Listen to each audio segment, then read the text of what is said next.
할렐루야. 너무 감사합니다. 목사님이 너무 칭찬을 많이 해주셔서 그렇게 대단한 사람 아니고요. 이제 담임 목사직을 내려놓고 기관 목사가 됐습니다. 이 기관 목사란 사실 이 목사님들 층에서는 부목사보다 더 이렇게 아래에 있는 사람이라 그러더라고요. 왜냐하면 기관 목사가 하는 일이 이것입니다. 가서 도와달라는 이런 얘기를 하니까 별로 그렇게 환영을 받지 못합니다. 가는 데마다 손을 내밀고 제가 이민 목회하다 한국에 가서 뭐 하시냐고 묻습니다. 많은 분들이 어떤 일을 하시고 계시냐고. 여러 가지 일을 하고 있는데 그 복잡하게 설명하기 힘들어서 세상에 국어를 못하는 아이 대신해서 국어라는 국제 거지 노릇하고 있습니다. 국제 거지 노릇하고 있다 그러면 한 분이 마음에 확 와서 닿는데요.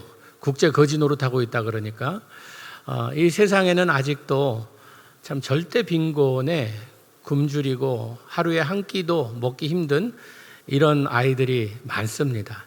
그런 아이들에게 예수 그리스도의 사랑으로 다가가는 이런 단체에서 일하고 있습니다. 컴패션이란 그 단어가요, 라틴어로 좀 하면은 이해가 좀 쉽습니다. 꼼빠띠라고 함께 아파하는 사역입니다. 한국 전쟁 고아들을 돕는 사역으로 시작되었습니다.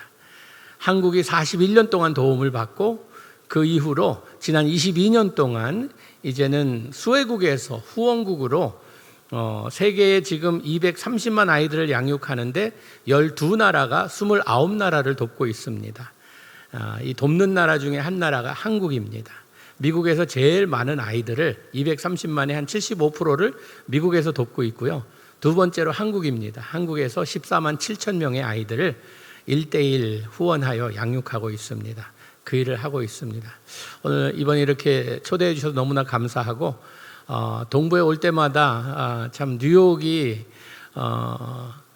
항상 그리웠습니다. 저는 이 맨하탄 이런 분위기를 좋아하거든요. 도시를 좋아해요. 숲보다는 이 콘크리트 숲을 좋아합니다. 그래서 맨하탄 길을 걸으면 왠지 모르게 좀 좋아요. 한국에 나간 지 3년 됐는데 3년 동안 하나님께서 부어주시는 은혜 너무나 감사합니다. 여러분과 이렇게 오늘 말씀을 전하게 되었는데요. 오늘 사랑에 대한 이런 말씀을 전하려고 합니다. 여러분, 우리가 참 보면은 현대 이 기독교가 별로 영향력을 끼치지 못하고 있는 것 같습니다. 마디른 소금처럼 길가에 버려져서 짓밟힘을 당하고 있는 이런 상황에 있는 것이 기독교가 아닌가. 이 정도로 참으로 우리의 영향력은 사라지고 있는 것 같습니다. 왜 그럴까요? 역사를 보면 그 역사 어느 때보다 지금 우리들은요, 많은 명설교를 듣고 있고 성경 공부도 여러 가지 성경 공부, 제자 훈련도 하고요. 기도 모임도 왜 그리 많은지 새벽 기도, 철야 기도, 하여튼 기도란 기도는 우리가 제일 열심히 하는 것 같고 성경 공부도 하여튼 설교도 보면요, 여러 가지 설교가 많아요. 보면은 주제 설교도 있고 강해 설교도 있고 여러 가지. 강해 설교를 너무 강해서 그런지 저는 별로 안 좋더라고요. 좀 약한 설교가 좋은데 너무 강해요. 그런데 왜 우리는 이렇게 영적으로 변함이 없을까? 왜 교회는 영향력을 끼치지 못하고 있을까? 우리는 자꾸 세상을 탓합니다. 세상이 너무 어두워서 너무 악해져서 그래서 그런 것이라고. 아니요, 세상은 창조 이후로요 악해져 있습니다. 세상이 잘하는 것은, 어두워져 가는 것은 세상이 하고 있는 일을 잘하고 있는 것이에요. 문제는 빛을 발해야 하는 빛이 빛의 역할을 못하기 때문에 더 어두워 보인다는 것입니다. 여러분, 그렇다면 우리가 좀 더 열심히 공부해야 될까요? 좀 더 명설교를 많이 들어야 될까요? 좀 더 기도 모임에 열심히 참석해야 될까요? 다 좋은 일들이죠. 그러나 이 모든 것을 다 하려고 하니까 신앙생활이 힘듭니다. 어려워요. 여러분, 우리가 많은 것 하는 것보다 진짜 한 가지만 잘할 수 있다면, 이 한 가지만 잘할 수 있다면 우리는 승리할 수 있습니다. 세상을 변화시킬 수 있습니다. 다음 세대가 다른 세대가 되지 않도록 우리의 신앙을 그들에게 전해줄 수 있다는 것입니다. 그 한 가지가 무엇일까 하면 사랑이라는 것입니다. 성경에 보면 제일 많이 나오는 단어가 사랑이란 단어죠. 어떻게 보면 하나님이 사랑이다. 오늘 본문 말씀, 하나님이 사랑이니 우리도 사랑하는 사람들이 돼야 된다는 말씀입니다. 부전자전 하나님이 사랑인데 우리는 사랑을 못한다고 하면 하나님의 자녀가 아니라고 이야기합니다. 여러분, 하나님이 세상을, 우리를 구원하신 동기부여가 뭐라고 생각하세요? 하나님이 세상을 이처럼 사랑하사 독생자를 주셨습니다. 사랑 때문에 우리를 구원해 주신 거예요. 우리가 아직 죄인 됐을 때 주님께서 우리를 위해 십자가에 달려 돌아가심으로 하나님의 사랑을 입증하셨어요. 예수님께서도 말씀하십니다. 누가 와서 어떤 것이 제일 큰 계명입니까? 묻자 두 가지 말씀하시죠. 하나님 사랑, 이웃 사랑을 말씀하십니다. 그리고 제자들에게 이렇게 말씀하십니다. 세상 사람들이 너희들이 내 제자인 것을 어떻게 아는 줄 아느냐? 너희들이 사랑하는 것을 보고 너희가 내 제자인 줄 알리라 라고 말씀합니다. 사도 바울도 이야기합니다. 성령의 열매를 이야기하면서 사랑부터 시작합니다. 문제가 많은 고린도 교회 편지를 쓰면서 너희들이 여러 가지 영적인 일을 할 수 있다. 방언도 하고 예언도 하고 뭐 병든 사람을 고치고 내 모든 것을, 내 몸을 몸살아서 다른 사람에게 주는 이런 멋진 이런 일들을 할 수 있다. 그런데 너희 가운데 사랑이 없다면 이 모든 것들은 꽝이다 라고 말씀하십니다. 믿음, 소망, 사랑 이 세 가지는 항상 있어야 되는데 그 중에 하나를 꼽으라면 사랑이다 라고 말씀하십니다. 지금까지 여러분께 말씀드린 것 모르는 사람 없습니다. 맞아, 사랑은 그런 거야. 하나님은 사랑이시고 우리도 사랑해야 돼. 사랑해야지, 당연하지. 그런데 왜 우리는 이 주님이 말씀하시는 사랑이 우리가 잘 못하는 것처럼 느껴질까요? 왜냐하면 하나님이 말씀하시는 사랑과 지금 우리가 알고 있는 익숙한 사랑은 차원이 다르기 때문입니다. 우리의 사랑은요, 굉장히 조건적입니다. 사랑스러운 사람, 사랑할 만한 사람을 사랑합니다. 그리고요, 우리는 사랑을 할 때에 나에게 무엇이 돌아오지 않으면요, 사랑한 것이 헛되다 생각합니다. 굉장히 우린 감정에 이끌려서 사랑을 하게 됩니다. 결혼하신 분들 그렇잖아요. 감정에 끌려서 결혼하셨죠. 내가 뭐 할 수 없이 이제 편하게 살았으니 한번 고생길 걸어보자, 결혼하자 그러고 하신 분 계세요.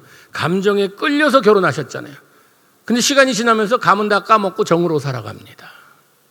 여러분, 아이를 처음에 안 하셨을 때 얼마나 감사했어요. 야, 하나님께서 주신 사랑의 선물, 생명의 선물 너무나 감사하잖아요. 이 아이를 위해 내가 목숨을 바치더라도 아깝지 않을 정도로 그렇게 사랑스러운 그 아이, 주님 감사합니다. 어떻게 주님께서 나에게 이런 축복을 주십니까? 라는 그 아이가요, 그 사랑스럽던 아이가 사춘기에 접어들면서 하나님의 선물이 나의 십자가로 변합니다. 왜 그래요? 똑같은 아이인데. 우리가 익숙한 사랑은 상황과 형편에 따라 변합니다. 그런데 하나님의 사랑은요, 그런 사랑이 아니라는 것입니다. 하나님의 사랑은요, 순종을 선택하는 것입니다. 나에게는 다 저 사람 사랑하고 싶지 않아 해도요, 주님께서 원수까지도 사랑하라고 하셨으니 하기 싫어도 순종하며 흉내라도 내는 것입니다. 그게 하나님의 사랑이라는 것이에요. 여러분, 성경에 보면요, 골로새서 3장 14절 말씀에 이 모든 것 위에 사랑을 더하래요. 영어에 보니까 and over all this virtue put on love라는 말이 있습니다. 이 put on love라는 말은 옷을 입듯이 사랑을 입으라는 말입니다. 여러분, 교회 오실 때에 옷을 꺼내놓고 어떤 것 입어야 내가 맵시 입고 오늘 예쁠까 하면서 고르셨잖아요. 그러면 그 옷을 입어야지 내가 그 옷을 입고 교회 가게 되지, 그 옷을 그냥 침대 위에 올려놓고 입어줘라 한다고 입어집니까? 내가 잡아서 입어야 합니다. 하나님의 사랑은 그런 것입니다. 그냥 교회 오래 다녔다고 사랑이 생기는 것이 아니라, 내가 교회에서 개근상 탈 정도로 교회를 빠지지 않았다고 사랑이 생기는 것이 아니라, 내가 성경을 몇 독했다고 사랑이 생기는 것이 아니라, 그 사랑을 의도적으로 일부러 입어야 되는 것입니다. 순종을 선택하는 것입니다. 여러분, 원수를 사랑하는 게 말이 됩니까? 좋은 원수는요, 죽은 원수예요. 사랑하라는 말은 도저히 나에게는 어떻게 해당되지 않는 말 같습니다. 그런데 주님께서 원수까지도 사랑하래요. 그러면 사랑하려고 몸부림치는 것이 주님의 자녀의 모습이 되어야 된다는 것입니다. 왜냐하면 나의 선택은요, 나의 삶을 좌우하기 때문입니다. 요한일서 3장 18절에 보니까 자녀들아, 우리가 말로 혀로만 사랑하지 말고 행함과 진실함으로 하자. 여러분, 우리가 행함과 진실함으로 사실 제가 지금 컴패션이라는 이런 사역을 하고 있지만요, 후원자들과 후원받는 아이들은요, 아무 상관없는 이런 관계입니다. 도울 필요 없어요. 나와는 아무 관계, 나의 그냥 한국 애들도 아니에요. 그냥 뭐 필리핀에, 인도네시아에, 저 아프리카에 있는 아이들, 이런 아이들이야. 아무 상관없는 아이들. 그 아이들 사랑할 필요 없어요. 그런데 주님께서 극히 적은 자에게 한 것이 곧 나에게 한 것이다. 과부와 고아들을 사랑하라 라고 말씀하세요. 나랑 아무 상관없는 이런 사람들이라 하여도 주님께서 말씀하셨기 때문에 그 길을 걷는 것입니다. 감정적인 사랑이 아닌 현실적이고 실천적이고 의도적인 사랑이라는 것입니다. 여러분, 이런 사랑을 하기 위해서는요, 우리에게 필요한 것이 있습니다. 꼭 이걸 먼저 해야지만 하나님의 사랑을 할 수 있다는 것입니다. 시편 34편에 보면 하나님의 선을 맛보아 알지어다. Taste and see that the Lord is good. 하나님의 사랑을 맛봐야 된다는 것입니다. 내가 먼저 그 사랑이 무엇인지 맛을 봐야, 그 맛을 알아야 나도 그 사랑을 할 수 있다는 것입니다. 목사님이 그러는데 그러래. 그러면 목사님의 말 듣고 하다 보면요, 작심삼일 내 것이 아니기 때문에 오래 못 갑니다. 내가 그 맛을 알아야 돼요. 제가 49년 만에 한국에 나갔습니다. 10살 때 한국 떠나서 59에 갔으니까 49년, 거의 50년 만에 한국을 나간 거예요. 한국에 제가 미국 국적을 가지고 있기 때문에 한국에서 합법적으로 이제 살고 일하려면 거소증이라는 걸 만들어야 됐습니다. 근데 그걸 만들려고 하니까 시간이 꽤 걸리더라고요.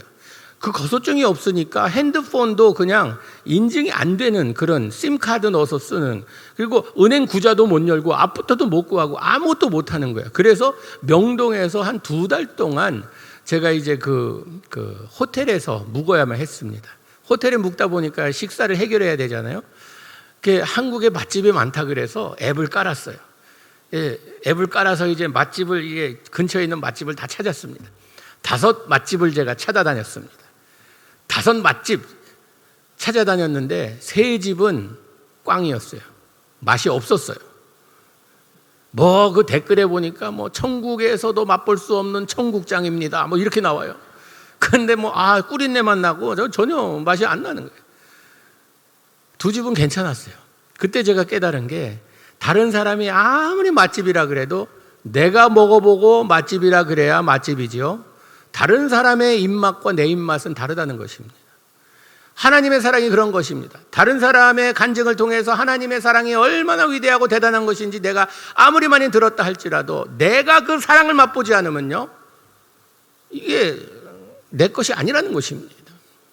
여러분, 하나님의 모든, 하나님께서 나에게 공급하신다, 여호와 일에 공급하시는 하나님, 나의 필요를 다 채워주신다. 여러분, 이것이 설교를 통해서 아멘 하고 우리가 다 듣지만요, 진짜 공급함을 체험하지 못하고는요,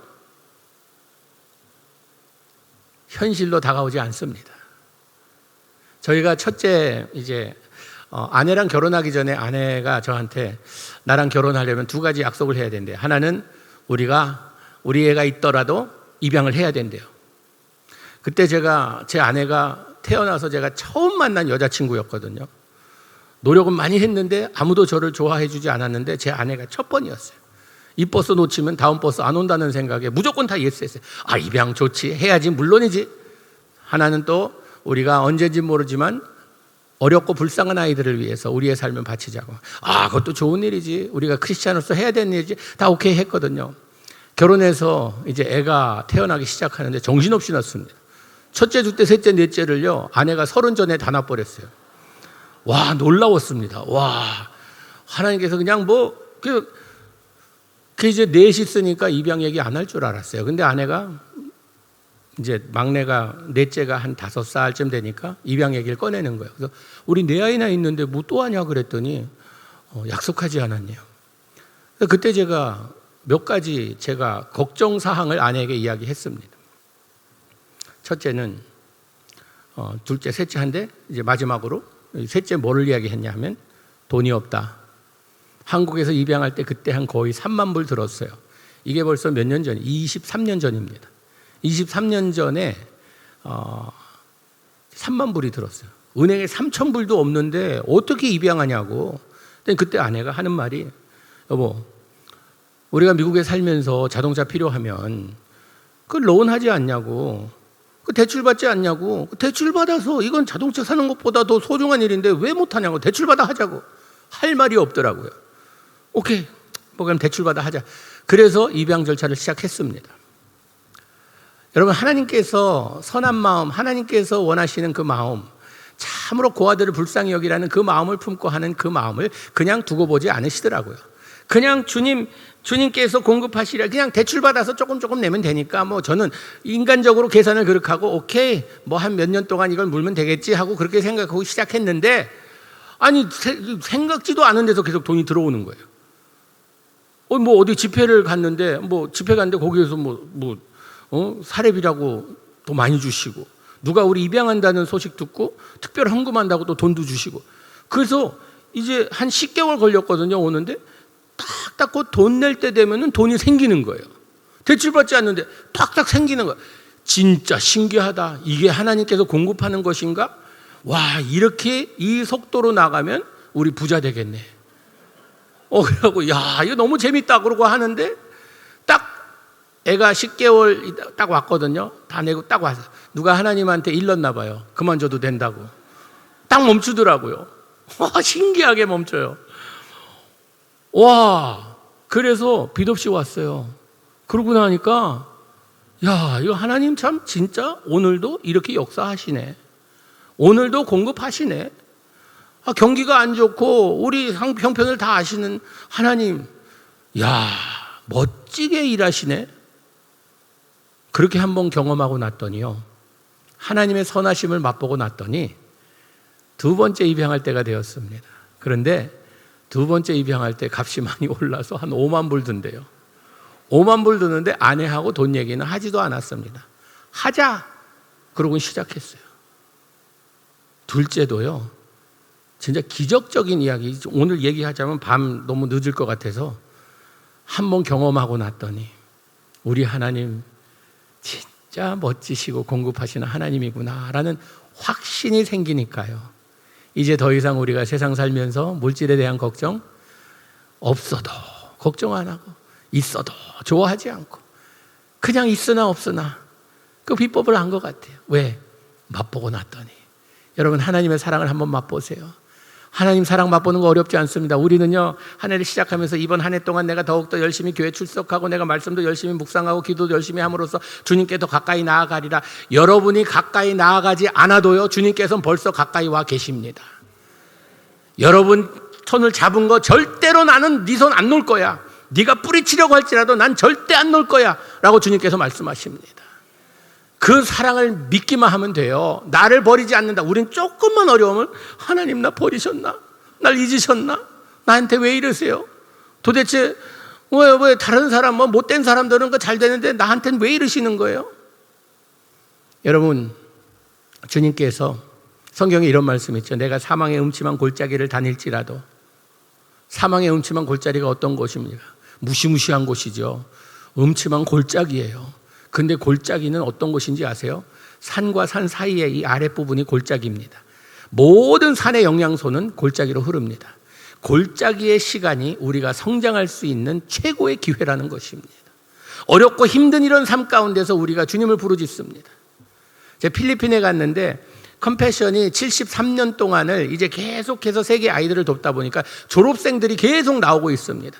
그 절대 빈곤에서 자란 아이들이 예수 그리스도를 만나서 이제 저들이 꿈을 갖게 되고, 꿈을 가지고 대학을 가서 공부해서 성공한 사회인으로서 와서 간증을 합니다. 말끝마다 예수님께 감사, 주님께 모든 영광 돌린다는 이런 걸 계속 이야기하는 거예요. 거기 오신 한 분이 질문을 했어요. 너희들에게 가난은 어떤 의미냐? 가난은 너희들에게 어떤 의미를 가져다 주느냐? 묻자 한 자매, 여학생, 한 30대 초반이에요. 근데 이런 무슨 연구소에서 일하는 자매인데, 가난은 우리에게 하나님의 축복이었습니다. 가난했기 때문에 우리가 하나님을 찾았고, 가난했기 때문에 하나님께 부르짖었고, 가난 때문에 지금 우리가 꿈을 갖게 되어 여기까지 왔습니다. 그들은 고통과 아픔과 자기의 상황을 탓하지 아니하고 하나님을 붙들고 주님의 사랑을 믿고 갈 때에 이런 놀라운 일이 일어난다는 것입니다. 여러분, 사랑은 맛봐야 돼요. 사랑을 맛보지 않고는 그 사랑이 뭔지 모릅니다. 고아들이 왜 불쌍하다고 하는지 아세요? 고아들은요, 사랑이라는 것을 모릅니다. 보통 아이가 가정에 태어나면 부모님의 사랑을 흠뻑 받잖아요. 태어나는 순간부터 부모님이 뭐 핥고 뭐 그냥 닦아주고 뭐 하면서 사랑하잖아요. 고아가 불쌍하다는 것은 딱 태어나면 데리고 갑니다. 왜? 엄마랑 정들기 전에 데려가요. 그래서 기관으로 들어가요. 거기에서 배우는 건 뭐냐 하면 눈치예요. 눈치 보며 자랍니다. 사랑이라는 걸 몰라요. 우리 첫째 입양한 딸이 10개월 때 왔는데 그 어린 나이에 21개월 때 왔습니다. 21개월 때 왔는데 아직 2돌도 안 됐는데 그 어린 나이에 눈치를 보는 거예요. 데리고 와서 내가 사랑한다고 아빠가 사랑해 그러고 안아주면요 꼭 장작개비에 앉는 것 같아요. 뻣뻣하게 이렇게 있고, 보통 아이들이 안아주면 같이 이렇게 꽉 끌어안잖아요. 뻣뻣한 거예요. 얘가 왜 이러지? 처음에 문제한 줄 알았어요. 얘가 왜 사랑한다 그러는데 왜 이러지? 근데 사회복지 거기 직원이 그러더라고요. 얘네들은 사랑을 받아본 적이 없어서 사랑한다는 그 말도 모른다고. 너무 마음이 아팠어요. 뭐 잘못하면 또 버림받을까 봐. 생모한테도 버림받았고요. 이 아이는 보육원에서, 고아원에서도 버림받았다고 생각하는 거예요. 자기가 익숙하고 친한 친구들, 선생님들이 있는데 갑자기 하루는 미국에서 가정이 있다고 하면서 자기 의사는 묻지 않고 그냥 데려간 거예요. 얘는 버림받았다 생각하는 거예요. 그러니까 눈치를 보는 거예요. 또 버림받을까 봐 두려워서. 저희가 할 일은 사랑해 주는 것뿐이었습니다. 계속 사랑한다고 안아주고, 그러기를 한 3, 4년 걸렸어요. 얘가 저희 가정에서는 감사절 때 이제 돌아가면서 아이들이 자기가 감사한 거 이야기하는 그런 전통이 있는데, 우리 5째 얘 이제 차례가 왔어요. 쭉 돌아가면서 얘기했는데 얘 차례가 왔는데 8살인데 자기는 감사한 게 2가지가 있대요. 하나는 세상에 많은 패밀리가 있는데 하나님께서 이 패밀리에 나를 보내줘서 너무 감사하대요. 보니까 아내는 벌써 눈물을 흘리고 있어요. 2번째 감사한 것은 세상에 많은 엄마 아빠들이 있는데 엄마 아빠가 내 엄마 아빠가 돼줘서 너무 고맙대요. 저도 눈물이 그냥 우 나서 아내 쳐다보면서 또 하자. 그래서 6째 입양한 거예요. 여러분, 사랑을 받은 자녀는요 변합니다. 하나님의 사랑을 받은 자녀는 변해요. 여러분, 왜 우리가 안 변하는지 아세요? 하나님의 사랑을 맛보지 못했기 때문입니다. 크리스찬이 된다는 것은 우리의 가치관이 변한다는 말이잖아요. 이제는 세상의 가치관으로 사는 내가 아니라 하나님의 가치관으로 산다고 작정한 그런 삶이 크리스찬 되는 과정이 아닙니까? 세상은 자꾸 올라가야 성공한다 하는데 주님께서는 자꾸 내려가래요. 세상은 자꾸 챙기라고 이야기하는데 주님께서는 주래요. 세상은 섬김 받는 것을 좋아하는데 주님께서는 자꾸 섬기래요. 세상의 가치관, 역설적인 이런 티칭을, 가르침을 우리는 배우며 살아갑니다. 근데 왜 우리가 변하지 않는가? 하나님의 사랑을 아직까지도 내가 제대로 맛보지 못했기 때문에.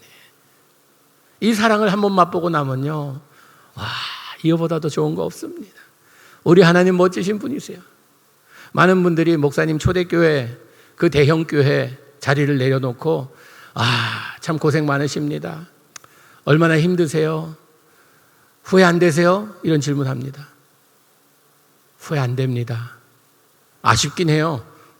모든 게 다 이제 저에게는 주어졌는데 이제 내가 다 해야 되거든요. 서류 한 장 한 장 제가 다 해야 되고 하니까 아쉽긴 해요. 근데 후회는 안 돼요. 왜? 내 나이에 하나님께서 참, 저는 현지에 나가면요, 아이들이 예수 그리스도를 붙들고 사랑하는 모습, 이 가난은 인간의 존엄성과 자존심과 모든 걸 다 앗아갑니다. 이 가난이라는 것은요, 어린아이에게 거짓을 가르쳐요. 너는 아무 쓸데없는 존재이다. 너는 대물림 될 수밖에 없어. 이 가난이 너를 이제는 궁지로 몰고 갈 거야. 이런 메시지를 아이들에게 계속 주는 것이 가난입니다. 그런데 그 가난 가운데 예수 그리스도의 복음을, 주님의 사랑을 체험하며 선생님을 통해, 목사님을 통해, 교회 친구들을 통해 그 사랑을 체험하며 아이들이 살아나는 모습을 볼 때 사랑보다 더 큰 능력은 없구나. 우리가 하나님의 사랑을 제대로 맛보지 못했기 때문에 계속 노력은 하지만 변하지 않는구나. 여러분, 우리는 하나님의 사랑으로 감동받는 우리 되기를 주님의 이름으로 축복합니다. 하나님의 사랑이 어떤 사랑인가 두 가지로만 나누고 말씀 마치도록 하겠습니다. 목사님이 시간 제재받지 말고 길게 하라고 말씀하셨는데 그거는 제가 다음번에 올 기회를 놓치는 거기 때문에 하나님의 사랑은요, 용서하는 사랑입니다. 이게 하나님의 사랑이에요. 상식적으로 볼 때 죄인은 벌을 받아야 합니다. 우린 다 죄인이라고 고백하잖아요. 의인은 없나니 한 사람도 없다고 성경은 이야기합니다. 거기에 우리는 아멘 합니다. 우리 다 죄인이에요. 우린 죄인이기 때문에 벌을 받아야 합니다. 그런데 예수 그리스도의 은혜로 우리는 용서받았습니다. 그냥 용서받은 게 아니라 예수님께서 대단한 대가를 치러서 우리를 용서해 주셨어요. 우리도 그렇기 때문에 용서하며 살아야 된다는 것입니다. 여러분, 용서는 놀라운 능력이 있습니다. 용서할 때에 하나님의 사랑이 나타나는 것을 볼 수 있습니다. 성경에 보면 야곱 이야기가 나오죠. 야곱이 굉장히 약삭빠른 이런 사람이었어요. 그 형의 축복을 팥죽 그냥 한 그릇에 해갖고 아버지 속여갖고 이제 도망가잖아요. 그 형이 막 그냥 얼마나 화났겠어요. 자기가 받을 축복을 앗아갔으니. 그리고 이제 삼촌 집에 가서 시간이 흐르면서 자기 재산도 많이 모으고 자기 가족도 있고 해서 고향으로 돌아옵니다. 돌아올 때 불안한 마음이 있었어요. 형이 가면은 어떻게 나올지 모르잖아요. 형이 자기가 형을 완전히 그냥 모같이 만들어 놓고 집에서 도망 나왔는데 이제 돌아가면 형이 칼을 빼들고 자기를 이제 죽이러 올 수도 있어요. 형이 우락부락한 진짜 남자다운 남자였거든요. 그게 얼마나 걱정됐겠어요. 약복강에서 하나님의 사자와 씨름하잖아요. 그래서 다리까지 부러져 가면서 그래서 다 축복해달라고 그러면서 간절히 원하잖아요. 형을 만나는 저 장면을 보면요, 형이 말 타고 저기 자기의 사람들과 막 옵니다. 이 휴먼 실드라 그러죠. 인간 방패라 그래서 저 테러리스트들이 많이 쓰잖아요. 그 앞에 그냥 여자들 놓고 애들 놓고 이러면서 자기는 맨 뒤에 이 야곱이 시작한 거더라고요, 보니까. 자기 이제 이렇게 좀 덜 사랑하는 와이프, 애들, 그 다음에 하도 사랑하는 와이프, 그 다음에 맨 뒤에 서서 이러고 있습니다. 형이 달려와요. 형이 뛰어옵니다. 이제 어떻게 될지는 아무도 모르는 일이에요. 그런데 형이 끌어안고 웁니다. 보고 싶었다는 것이죠. 다 용서했다는 것이죠. 그때 야곱이 하는 말이 있습니다. 형이요, 털이 많았어요. 털보에 얼마나 무섭게 생겼겠어요. 그런데 그 형의 얼굴을 보면서 야곱이 뭐라 그러는가? 형의 얼굴을 보니 하나님의 얼굴을 보는 것 같다고 이야기합니다. 용서하는 그 얼굴이 하나님의 얼굴처럼 멋져 보인다는 것이에요. 여러분, 용서할 때 이런 놀라운 일들이 일어난다는 것입니다. 여러분, 우리는요, 참 우리 문화가 그런 말 있잖아요. 내가 내 눈에 흙이 들어갈지라도 이러면서 그러잖아요. 하나님이 흙이 집어넣습니다. 하나님이 그런 얘기하면요, 그래 한번 맛바락으로 흙 집어넣어요. 그러지 마세요. 용서하세요. 그분도 예수 믿고 나도 예수 믿으면요, 천국 가서 어떻게 다른 방 쓰시겠어요? 어떻게 하시려고 그러세요? 용서하세요. 목사님 당해보지 않아서 모르십니다. 저도 많이 당했거든요. 목회하면서 제가 LA에 있는 무시무시한 교회에서 목회하다가 많이 당했어요. 근데 그분들 내가 꼭 내 두고 보자. 제가 그 상황에 처하게 되니까요, 저도 무서운 사람 되더라고요. 막 주일날 왔는데 교회 문 잠가놓고 저를 소송 걸고 별짓을 다 하는 거. 주일날마다 현수막이 걸리는데 10개에서 12개 걸리고 이단 앞잡이라 그러고 물러가라 그러고 그런 게 걸리는데 너무 힘든 거예요. 오죽하면 이제 이런 기도를 했겠어요. 하나님, 저 중에 한 사람만 죽여주세요. 한 사람만 죽여주시면 하나님 살아계신 거 저분들 알 겁니다. 한 사람, 많이도 말고 한 사람. 목사가 할 기도입니까? 성도를 한 사람 죽여달라고 기도하는 게. 당하면요, 그 당하는 순간에 이성을 잃습니다. 믿음, 뭐 인내, 절제, 힘들어요. 그런데 믿는 자들은요, 실수를 실패로 이끌어가지 않습니다. 그런 실수는 하더라도 다시 주님 앞에 나와 회개하며 올바른 선택을 할 줄 아는 사람들이 주님의 자녀들입니다. 용서해야 돼요. 집안에 있는 사람부터 용서하세요. 제 왼수 같은 저 인간, 내 인생을 완전히 말아먹은 저 인간. 여러분, 자녀들도 어떤 때는 참 속상하게 할 때 욕설이 나오잖아요. 나는 왜 저 김집사님네 애들 뭐 어디 뭐 아이빌리그 가서 뭐 돈도 잘 벌고 쩡쩡거리고 살는데 너는 집안에서 게임만 놀고 뭐 이렇게 완전히 뭐 그러냐고. 거기에서도 감사의 조건을 찾아보세요. 용서의 조건을 찾아보세요. 그래도 죽지 않고 살아있으니 얼마나 감사하냐.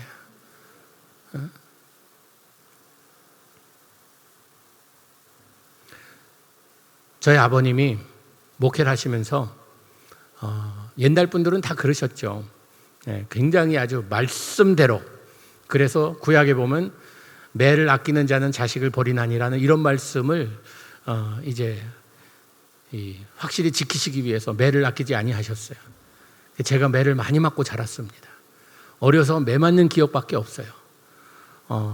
형하고 저하고 이제 1년 연년생인데 형은 좀 덜 맞았어요. 왜냐하면 형은 내성적인 이런 성격에 한 번 맞으면 밥도 안 먹고 말도 잘 안 하고 그래서 아버님이 때리는 걸 좀 부담스러워 하셨는데 저는 이제 하도 맞아도 후유증이 없다 보니까 아버님이 부담 없이 때리셨어요. 그냥 본보기로 그냥 뭐.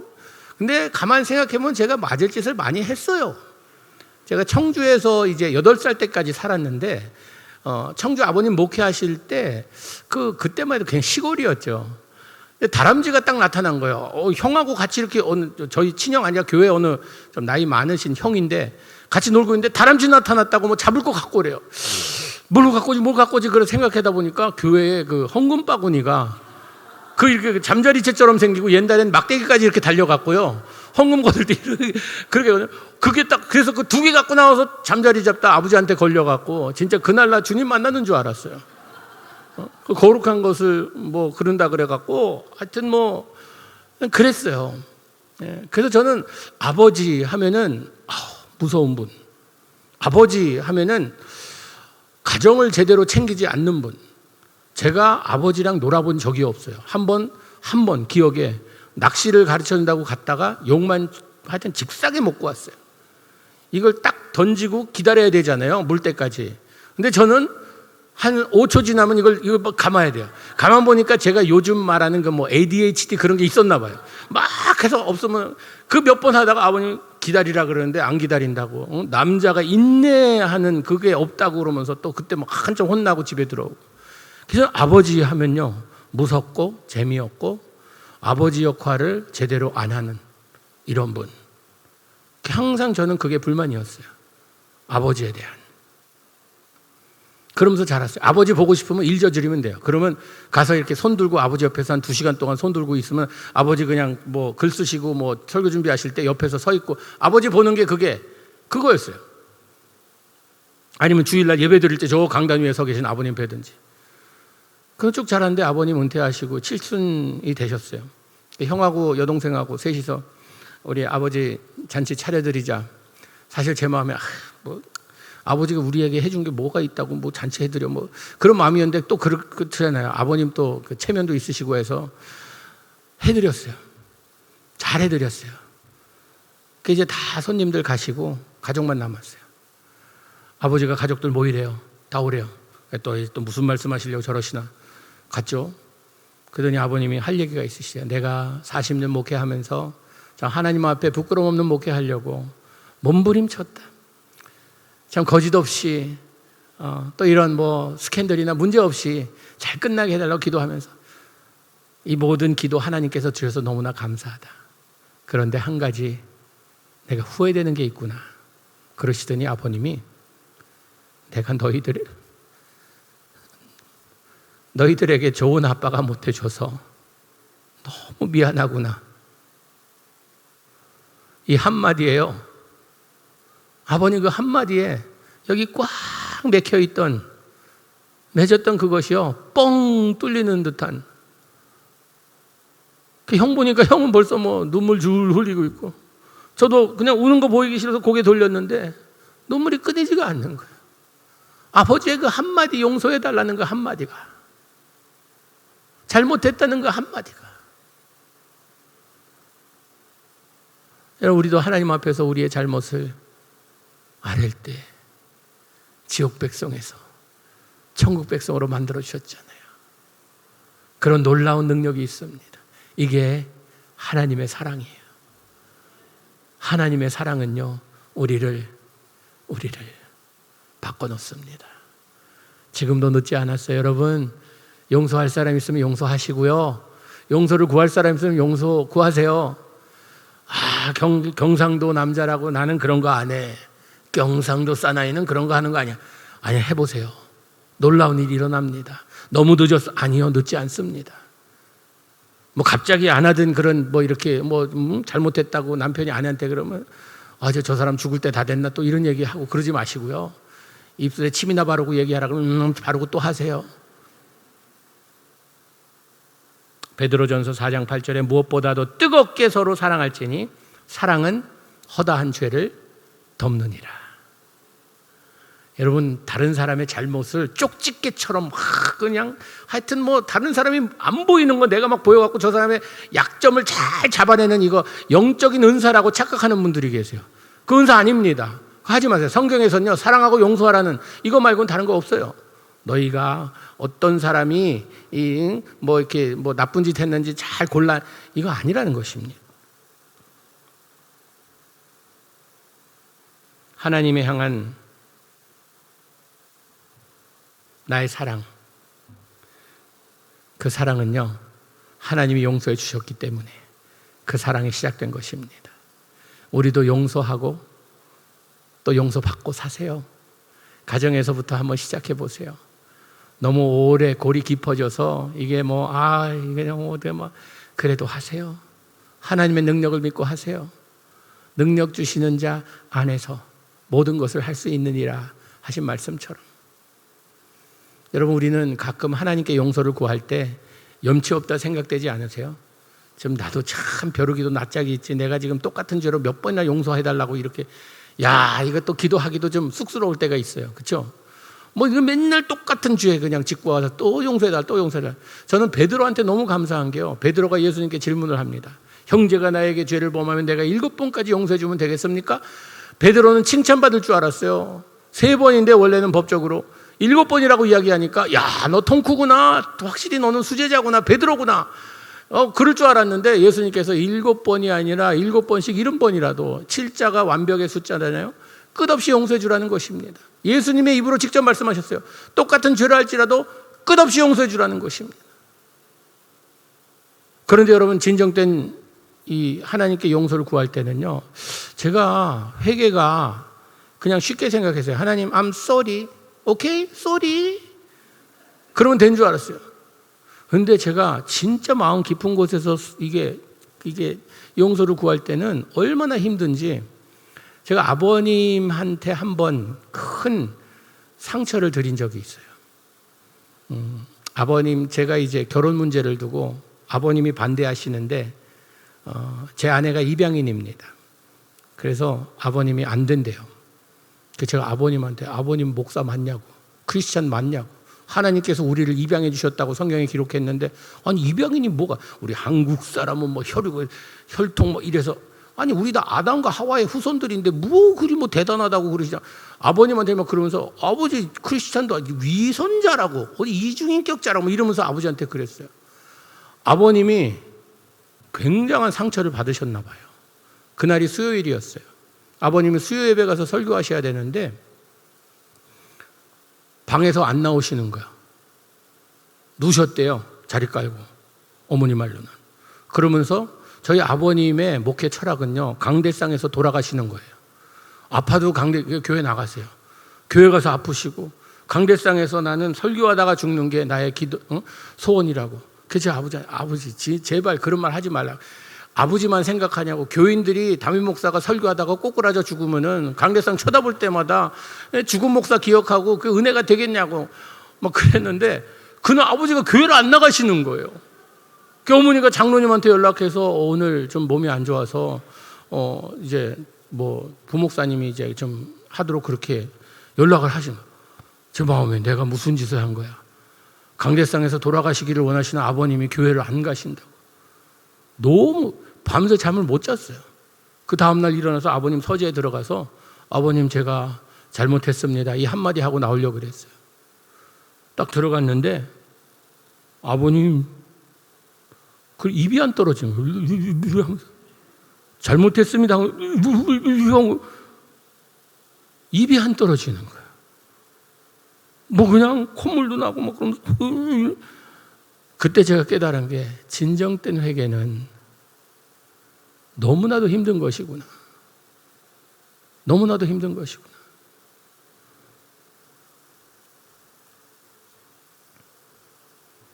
근데 아버지가요, 그냥 옛날 분들은 그러시잖아요. 그러면은 그 정도 되면은 알았다, 괜찮다, 나가라 이러면 되잖아요. 한 단어, 이거셨어요. 그런 게 다 됐다는 거예요. 알았다고. 네. 여러분 용서하고 용서 받으세요. 이것이 하나님의 사랑의 특징입니다. 두 번째로는요, 하나님의 사랑은 희생적인 사랑입니다. 헌신적인 사랑이에요. 하나님께서 이 사랑함을 부모님께 그대로 배우라고, 어떻게 하는지 한번 보라고 자녀를 주신 것이에요. 여러분 자녀들 얼마나 사랑하십니까? 헌신과 희생하며 사랑하잖아요. 진짜 내가 못 먹어도 먹이려고 하고 못 입어도 입히려고 하고 못 가본데 얘는 가보게 하려고 하고, 내가 뼈 깎는 아픔을 겪을지라도 자녀들을 위해서라면요 모든 걸 희생하며 헌신하잖아요. 이것이 가족에서만 끝나는 것이 아니라 공동체 안에서, 그리고 이 세상을 향해서 그런 사랑을 하라는 것입니다. 저는 컴패션을 통해서 놀라운 사람들을 많이 만납니다. 한국이요, 뭐 정치적으로, 도덕적으로 여러 면에서 뭐 타락했다고들 많이 이야기해요. 하나님의 뭐 심판이 임할 날이 얼마 남지 않았다고 이렇게 무시무시한 말씀하시는 분들도 계세요. 그런데 제가 보니까요, 소돔과 고모라가 10명의 의인이 없어서 심판받았잖아요. 한국은 10명이 넘더라고요. 제가 한 의사 선생님을 만났는데요, 이분이 어린아이를 500명 후원하세요. 한 달에 4만 5천 원인데 4만 5천 원 곱하기 500명이면 얼마예요? 한 2천만 원 매달, 한 3천만 원 거의 후원을 하세요. 근데 이분이 그 코로나 전에 자기 있는 모든 재산을 모아서 김포에 있는데 병원을 세웠어요. 정형외과 병원이에요. 뼈 의사세요. 그런데 팬데믹이 딱 터진 거예요. 누가 뼈 병원에 가요? 아무도 이제 안 오니까 이제 망하게 생긴 거예요. 문을 닫게 생겼어요. 그 와이프가 대학교 교수인데 남편한테 여보 우리 안 되겠다고, 우리 팬데믹 끝날 때까지 이 500명 아이들 후원하는 거 멈췄다가 나중에 하자고, 나중에 이게 다 풀리면 하자고. 그때 이 원장님이 아내를 향해 이런 말씀을 하셨대요. 여보 나 의사야. 이 병원 망해도 나 먹고 사는 데는 걱정 없어. 어디 가서 일하면 돼. 난 괜찮아. 밥 먹는데 지장 없어. 그런데 이 500명의 아이들은 내가 후원을 멈추는 순간 얘들은 굶어. 안 돼. 그러시면서 팬데믹 기간 동안 대출받아 후원하셨어요. 대출받아 후원하셨어요. 와, 멋지지 않아요? 헌신과 희생이라는 것은 이걸 두고 이야기하는 것 같아요. 여러분 참 우리는 이 세상에서 우리가 영원토록 살 것처럼 이렇게 사는데요, 우리가 있는 거 더 챙기려고 더 해요. 이렇게 사는 것이 하나님께서 원하는 삶일까?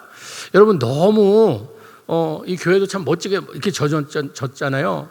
이게 뭐 아무 빚도 없고 뭐 다 페이오프 되고, 또 우리가 부동산이 많고 또 뭐 우리가 뭐 이 교회 예산이 뭐 넉넉하고 이러면요 예수님 다시 오는 거 원치 않습니다. 원치 않아요. 이거 즐겨야 되니까.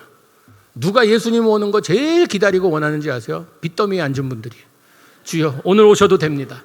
당장 오셔도 됩니다. 괜찮습니다. 오세요. 이런 믿는 자들은요 베푸며 살아야 됩니다. 희생적으로, 헌신적으로. 왜 그러냐 하면요, 나의 손해는 다른 사람의 축복이 되기 때문입니다. 나에게 마이너스면 누구에겐 플러스가 된 거예요. 그렇기 때문에 우린 그런 마음을 가지고 살아야 돼요.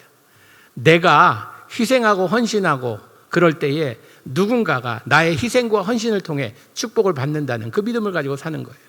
손해볼 준비하고 사는 사람들이 믿는 자들입니다. 나의 손해는 다른 사람의 축복이 된다는 것을 믿기 때문에 예수님의 생명의 손해는 우리에게 영생의 축복이 됐다는 겁니다. 예수님께서 얼마나 큰 손해예요. 자기 목숨을 바쳤어요. 근데 그 목숨이 우리에게는 생명이 되고 영생이 된 것이라는 것입니다. 이게 하나님의 사랑이에요. 우리도 그런 사랑을 해야 돼요. 내가 그냥 요만큼 할 만큼이 아니라 헌신적으로 희생적으로 우리 자녀들에게만 하는 것이 아니라 모든 사람들에게 이런 마음을 가지고 베풀어야 된다는 것입니다. 한 번은 아내하고 이제 그 미국의 캘리포니아 북쪽에 있는 레이크타호라는 데가 있습니다. 거기를 여행을 가자고 해서 떠났는데 가다가 이제 커피숍에서 잠깐 멈췄는데 누가 그 자동차 유리창을 깨고 아내 가방을 훔쳐갔어요. 아내가 막 너무 힘들어가네요. 왜 이렇게 그 가방 훔쳐갔는데 그랬더니 그날따라 여행한다고 현찰 400불을 가방에 넣어놨대요. 그래서 가방보다 이 현찰 400불 잃은 게 너무 속상한 거예요. 옆에 보니까 그 카와시가 있더라고요. 그래서 거기에 깨진 유리 다 그 백큐음하고 건너편에 보니까 홈디포가 또 있어요. 가서 그냥 그 비닐로 두꺼운 거 사갖고 테이프로 붙이고 목적지를 가야 되니까 저 고속도로를 달리는데 빨리 달리니까 이게 막 비닐로 라라라 해서 시끄러워 라라라 소리 나니까 아내가 손을 탁 하고 보니까 얼굴이 뭐 그냥 완전히 뭐 씹은 얼굴이에요. 그래서 안 되겠다 해갖고 그때 잠깐 내려갖고 마셜이라고 그 이제 좀 뭐 재고 같은 거 파는 데 있잖아요. 거기 가서 아내한테 가방 고르라고 사주겠다고. 그랬더니 보더니 80불짜리 가방을 하나 골랐어요. 딱 사주고 나왔는데 아직도 얼굴이 그냥 편치가 않아요. 그래서 제가 그랬어요. 여보, 이럴 때일수록 우리가 믿음으로 이 상황을 바라봐야 된다고. 그 도둑놈이 얼마나 삶이 어려웠으면 도둑질까지 했겠냐고. 그런데 그날따라 가방 훔쳤다고 훔쳤는데 열어보니까 400불이 있네. 이 사람 얼마나 기분 좋았겠냐고. 딱 보니까 더 짜증내는 얼굴이에요. 그런데 하나님께서 당신 다칠까봐 옆에 세차장이 있어서 그냥 다 백큐음하고 보니까 또 건너편에 또 홈디포가 있어서 비닐을 사갖고 또 그리고 그냥 똑바른 길 가다 고속도로 가면 지루하고 또 잠들지 모르니까 시끄럽게 막 해서 당신 운동이 필요하니까 손 운동하라고 이렇게 하고 있고 능력의 남편을 둬서 가방을 잃어버리자마자 이렇게 사줄 수 있는 능력의 남편을 두니 여보 우리가 감사할 일이 한두 가지가 아니네. 그랬더니 하도 어처구니가 없는지 씩 웃더라고요. 여러분 어떤 상황에서도 우리가 감사한 조건을 찾으면 찾을 수 있습니다. 매튜 헨리라는 성경학자가요 지갑을 도둑 맞았는데 이런 글을 남겼대요. 하나님, 내가 지갑은 도둑 맞았지만 나의 전 재산을 잃지 않아서 감사합니다. 하나님, 내가 지갑은 도둑 맞았지만 나의 몸에 해를 끼치지 않아서 감사합니다. 하나님, 내가 도둑 맞았지만 도둑질을 하지 않아서 감사합니다. 어떠한 상황에서도 감사한 조건을 한번 찾아보세요. 이게 하나님의 사랑하는 하나님 자녀들의 모습이라는 것입니다. 자꾸 베풀며 사세요. 베풀며 사세요. 내 거 끝까지 움켜쥐고 있다가 그냥 하늘나라 갈 때 얼마나 아쉽겠어요. 자녀들에게 뭐라도 좀 남겨놓고 싶어서. 아니요, 자녀들요 자기 힘으로 일어서는 법을 배워야죠. 제가 34년 이민 목회 했거든요. 제가 주례도 400상 이상 했고요, 장례도 무지 많이 했어요. 그런데 좀 있으신 분들 돌아가고 나서 자녀들이 오손도손 너 더 가져, 아니 너 더 가져 하는 것 못 봤습니다. 싸우는 건 많이 봤어요. 남겨놓고 가지 마세요. 다 쓰고 가세요. 다 쓰고 가세요. 그래도 남을 것 같으면요 자선 이런 사업이든지 좋은 데 쓰고 가세요. 우리 애들한테도 우리 뭐 가진 거 별로 없으니까 그냥 이야기하면 우리는 엄마 아빠는 마지막 페니까지 다 쓰고 갈 테니까 Don't expect anything, 기대하지 말라라고 이야기해요. 없는 사람은 그렇게 뭐 자신 있게 이야기할 수 있습니다. 자, 쓰고 가세요. 선한 일에 쓰고 가세요. 하나님 기뻐하시는 일에 쓰고 가세요. 제가 한국에서 2달 동안 명동에 호텔에 있었다 그랬잖아요. 맛집을 찾아다니려니까 그 지역이요, 가격이 좀 세더라고요. 그래서 좀 싼 데 없나, 싸고 맛있는 데를 찾다 보니까 그 호텔에서 한 10분 걸어가면 이 남대문 시장이 나옵니다. 남대문 시장에 가서 먹자골목 2군데가 있어요.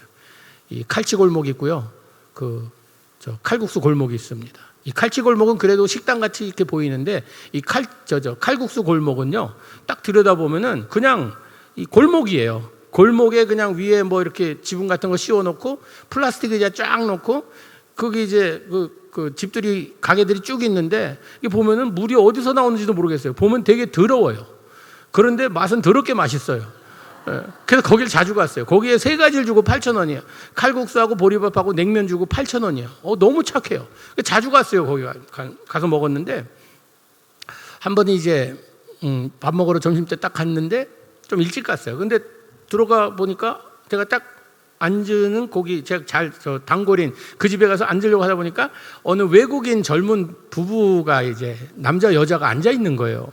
그래서 옆에 앉아서 어디서 왔냐 그랬더니 독일에서 왔대요. 지난 주말에 결혼하고 신혼여행을 한국으로 왔대요. 언제 왔냐? 어제 왔대요. 어떻게 여기는 알고 왔냐 그랬더니, 호텔이 가까이 있어서 지나가다 보니까, 들여다보니까 굉장히 흥미로워 보여서 한번 들어와 봤는데 칼국수가 너무 맛있대요.